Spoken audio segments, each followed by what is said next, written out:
दूसरा ठाकुर जी का स्वरूप है चैतन्य। ये अनुभव करते चलो कि ठाकुर जी चैतन्य है। चैतन्य मतलब वो जड़ नहीं है, वो धातु नहीं है, वो पदार्थ नहीं है, वो पत्थर नहीं है, वो चैतन्य मेरी आपकी तरह ही चैतन्य है। मैं कहा करता हूं कथा में कि ठाकुर जी हमारे साथ एक खेल खेल रहे हैं। कौन सा? बर्फ पानी। जैसे बर्फ पानी में एक व्यक्ति गिनती करता है, बाकी के सब बालक बर्फ बन जाते हैं, स्टैचू बन जाते हैं। और फिर जो वो बालक गिनती कर रहा था ना, वो जाके उनको हंसाता है, छेड़ता है, और कैसे भी अगर वो अपनी आकृति छोड़ देते हैं तो वो आउट हो जाते हैं।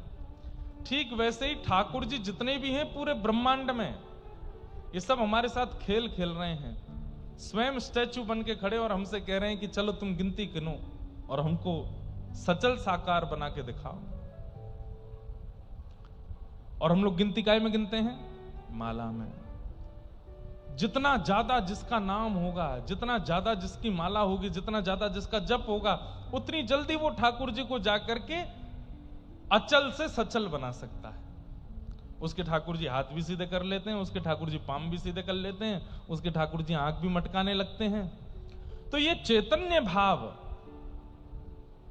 ये आपको चित्त में लाना पड़ेगा। पहली बात ठाकुर जी सत्य हैं, दूसरी बात ठाकुर जी चैतन्य हैं। चैतन्य का साक्षात प्रतिफल स्वरूप हमारे वृंदावन में श्री राधारमण लाल जी आज भी देते हैं। कैसे?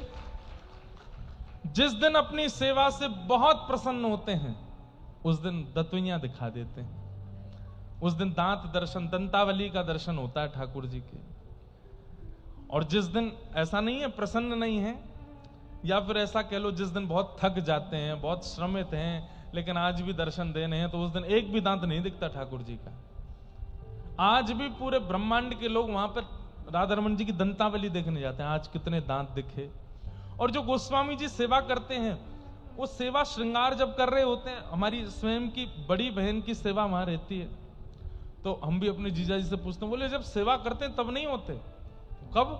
बोले जब विराजमान करते तब भी नहीं होते, आरती तैयार कर रहे होते तब भी नहीं होते। जैसे ही पब्लिक के लिए पर्दा खुलता सोई उनके दांत दिखने लगते हैं, सोई प्रसन्न हो जाते हैं।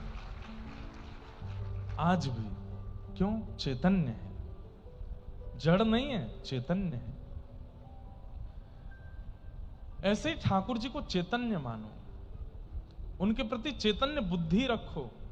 चैतन्य बुद्धि में बड़े छोटे छोटे व्यवहार होते हैं। जैसे